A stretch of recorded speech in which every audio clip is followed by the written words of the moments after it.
On 14 December 2025, a mass shooting occurred at Bondi Beach in Sydney, Australia, when two armed men opened fire on the crowd, killing at least 15 people and injuring dozens more. Australian authorities classified the incident as a terrorist attack with anti Semitic motivation and said the attackers, a father and his adult son, were inspired by the ideology of Islamic State. No surprises there, of course. Whether it happens in the hills of Pahalgam or the streets of Sydney, the pattern is terrifyingly consistent. An attack occurs, the targets are identified specifically for who they are, or rather, who they are not. They are targeted because they are not Muslim. They're kafirs, infidels. But almost immediately after the violence, a second equally predictable phenomenon begins. It is the liberals' reaction. You would expect the primary emotion to be grief. You would expect a solidarity with the victims, a shared mourning for the lives extinguished. But that is not what we see. Instead, the immediate reflex is to cover up. It reminds me of this incident from 1989 Kashmir, when three terrorists shot a prominent Kashmiri Pandit, Justice Neelkant Ganju, in broad daylight in a crowded market in Srinagar. So my mother, who's a doctor, was with her senior Muslim colleague when a patient barged in to announce the news to them. She said, "Oh, they shot the Hindu judge Ganju." My mother's colleague, shocked by the news, reflexively asked, "Did they get caught?" Did they get caught? Not did Ganju survive or die. Similarly, for the liberals, progressives, secularists, and all such superior human beings, the priority becomes protecting the image of the community from which the terror emerged. We hear the familiar refrains: terror has no religion, don't paint everyone with a broad brush, and Muslim society is not a monolith. The grief for the victim is bypassed entirely in a rush to ensure that no one points a finger at the religious indoctrination that pulled the trigger. They tell us that society is layered. They tell us that the violent jihadi is an outlier. And strictly speaking, statistically, the person holding the gun is the outlier. But today, I want to dig a little deeper and look beneath the surface. If the terrorist is the tip of the iceberg, what does the rest of the iceberg look like? Why do we see, in the wake of these attacks, not just silence from the moderate majority, but thousands of social media comments reacting with haha emojis? Why do we see celebration in Muslim groups? To understand this, to understand why the so-called moderates remain silent or even complicit, we have to move beyond politics. We have to look at the wiring of the human mind. And specifically, we need to apply the lessons of two terrifying experiments: the Asch Conformity Experiment and the Milgram Experiment. Let's strip this down to the basics of human nature. Evolutionary psychology teaches us about the fundamental distinction between the in-group and the out-group. Human beings are wired to be altruistic toward their own tribe. We protect our own, we sacrifice for our own. But towards the outgroup, we are wired to be competitive, adversarial, and at times hostile. This is a universal principle. It exists in every community.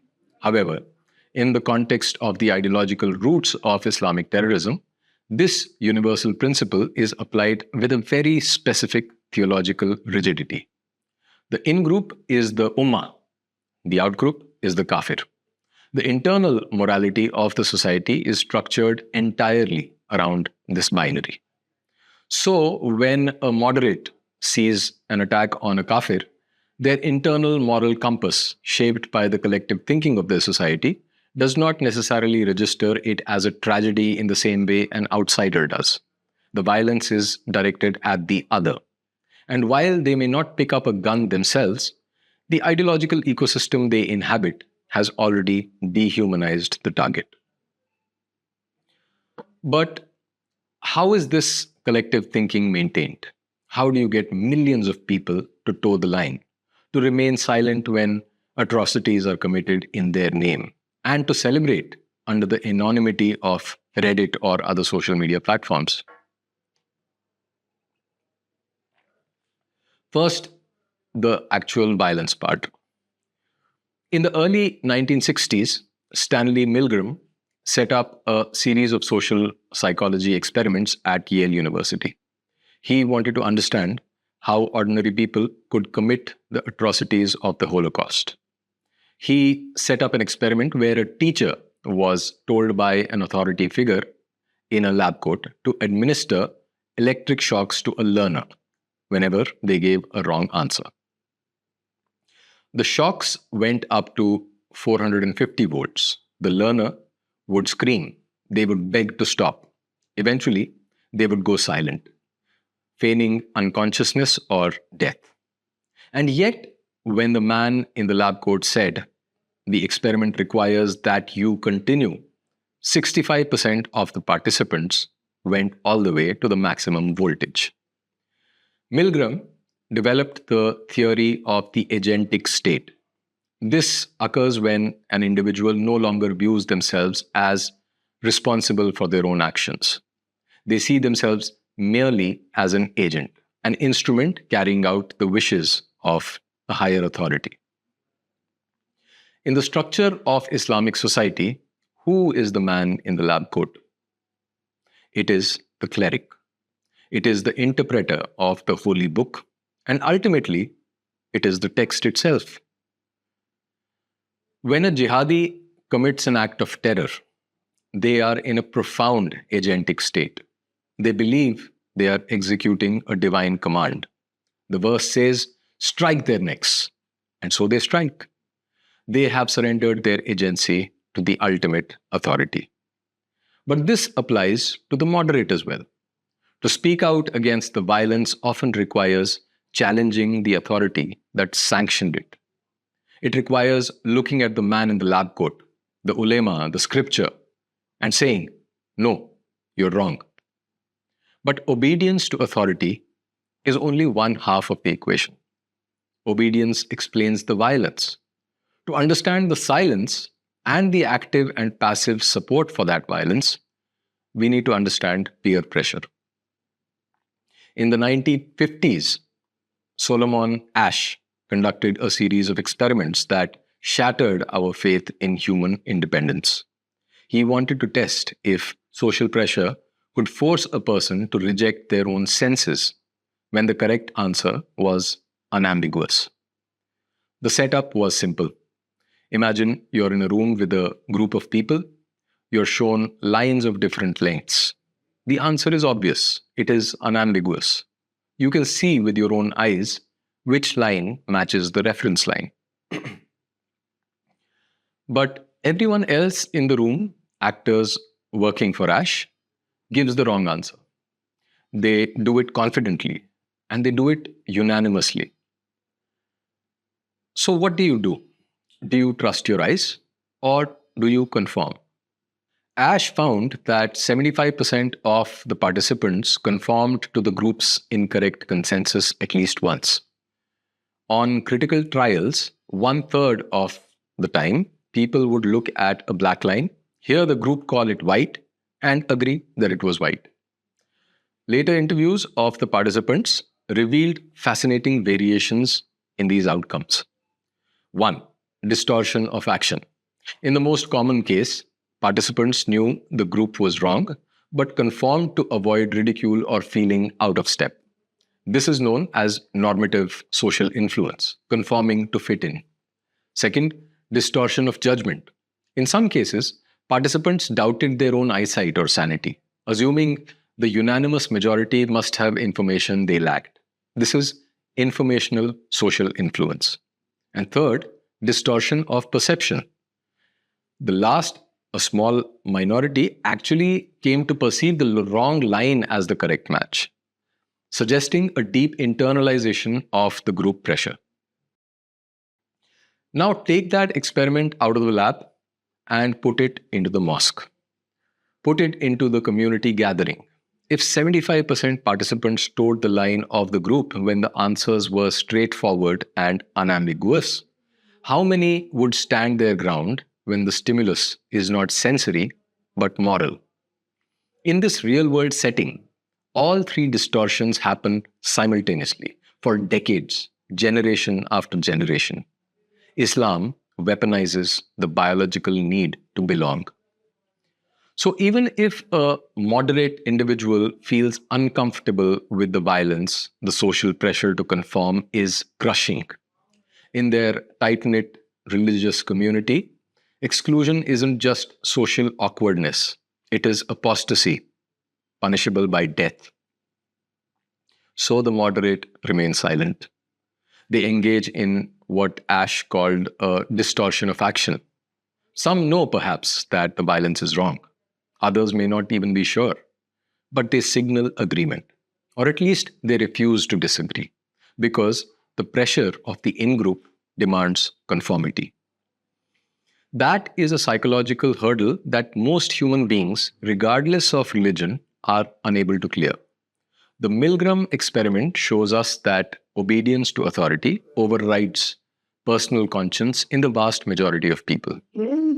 When you combine the fear of disobeying God, which is the ultimate authority, with the fear of being ostracized or harmed by the community, you create a psychological prison that ensures the moral complicity of the majority. The psychological prison has a name: Islam. Now, I know the counter argument. Every society has these dynamics. And that is true. Every society has in groups. Every society has authority figures. Every society has social pressure. Man is a social animal. And it is these social instincts that make us who we are. So, why is the outcome here different? Why does this specific social structure result in global terror networks and local celebrations of violence? I want to apply the analogy of semiconductor doping. Think of a silicon chip. Pure silicon is a semiconductor, but it doesn't conduct electricity very well on its own. To make it useful for electronics, you add a tiny amount of an impurity, a different element. This process is called doping. You don't change the whole block of silicon. You just add a microscopic amount of something else, and it fundamentally changes the electrical properties of the entire material. The Islamic society is like that silicon block. It is made of the same human clay as the rest of us. It has the same universal psychological principles of bonding, conformity, obedience, and tribalism. But it has been doped. The doping agent is a very specific, small, but definitive part of the scripture. It is the theological concept of Darul Islam, the house of Islam, versus Darul Harb, the house of war. It is the scriptural mandate regarding the treatment of the kafir. This element might be a small percentage of the overall text. It might be a small part of the daily life of a Muslim who's worried about his job or his family. But this doping is critical. It is definitive. It changes the conductivity of the entire society. It directs the flow of energy. When the current of a crisis passes through this doped society, it reacts differently than a society doped with a different set of values. Because of this specific theological injunction against the outgroup, the kafir, the universal human tendency of hostility towards the outgroup is amplified to terrorism. The universal tendency towards conformity is channeled into the justification of the violence. This is why you cannot treat the silence as merely benign. It is a symptom of the system's design. The moderate is part of the same conductive material as the radical, sharing the same doped substrate. We are living in a totalitarian age, not just political totalitarianism, but a totalitarianism of information and propaganda. We have seen the democratization of jihad. Terror groups have mastered the modern world. They use the boom of information technology, not to modernize their thinking, but to spread their propaganda. And here is where we hit a very uncomfortable truth. Their propaganda is persuasive because it contains a critique of modernity that resonates with many. The moderate Muslim looks at the West or the modernizing East, and they see what they perceive as moral decay. They see the commodification of sexuality. They see pornography. They see the breakdown of the family. They see a democratic totalitarianism that demands they accept values they find abhorrent. Thinkers like Roberto Colasso have written about this. Islamic terrorism can be viewed in part as a violent expression of disgust against the modern world. It is a rejection of the over sexualization and the stripping away of the sacred. And here, the Islamist apologist steps in. They contrast the evil of modernity with the authenticity of their own society. They point to their in group morality. They say, look at our hospitality, look at how we treat our guests. And they're right. If you go to Pakistan or parts of the Arab world, the hospitality toward the guest is legendary. A vlogger goes there and says, look, they didn't charge me for tea. In India, I'd get my pocket picked. But here, it's pure love. This is the in group morality in action. It reinforces the belief that we are good, our system is superior, the modern world is trash. This feeling of moral superiority acts as a shield. When the violence happens, it is rationalized as a necessary defense of this superior way of life against the encroaching evil of the kafir's modernity.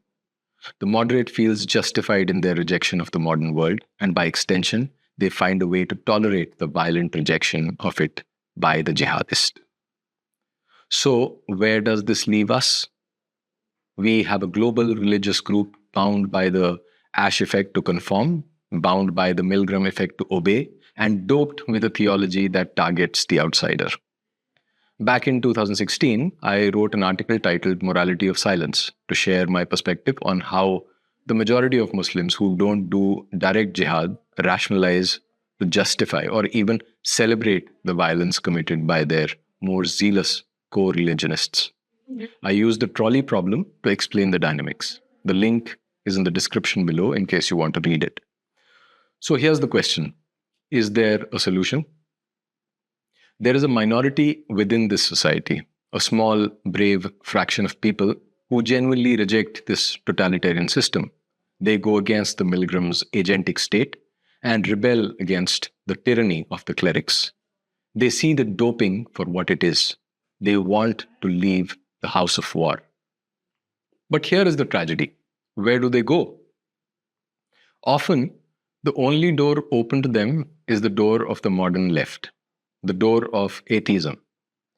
You see many ex-Muslims trading one rigid system for another. They become liberal atheists, which comes with its own form of totalitarian thought, its own tyranny, its own cancel culture, born not out of Islamic scripture, but the zeitgeist of the day, individualism. They trade off the mullah's sermons for TV ads, scriptural bigotry for ideological intolerance, religious dogma for existential nihilism, and so on.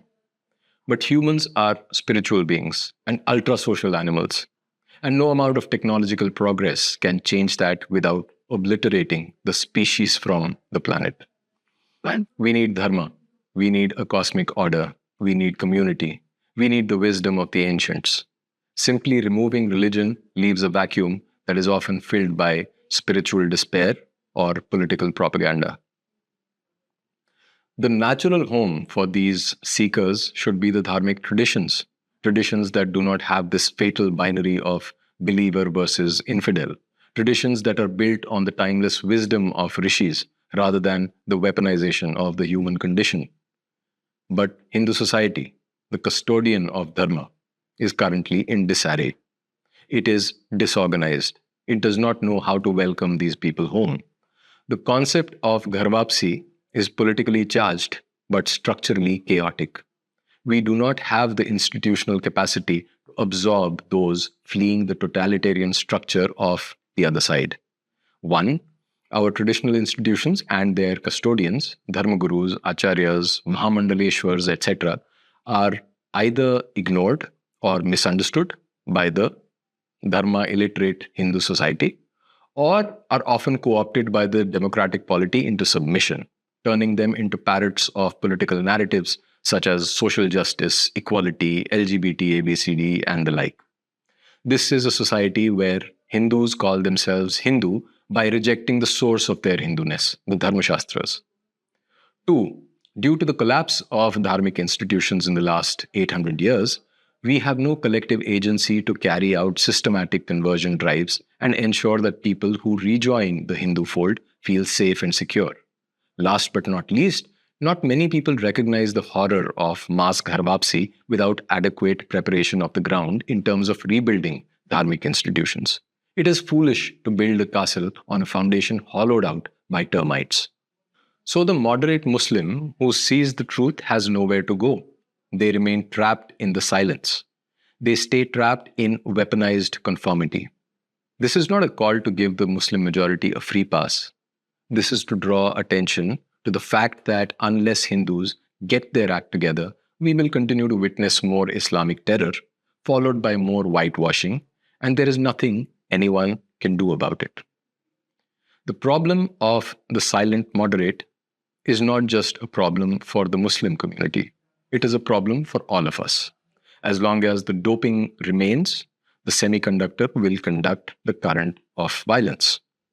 We can analyze it with Asch, we can explain it with Milgram, but until we offer a genuine spiritual and structural alternative, a way out of the totalitarian trap, the complicity will continue. And the silence that follows the violence will only get louder.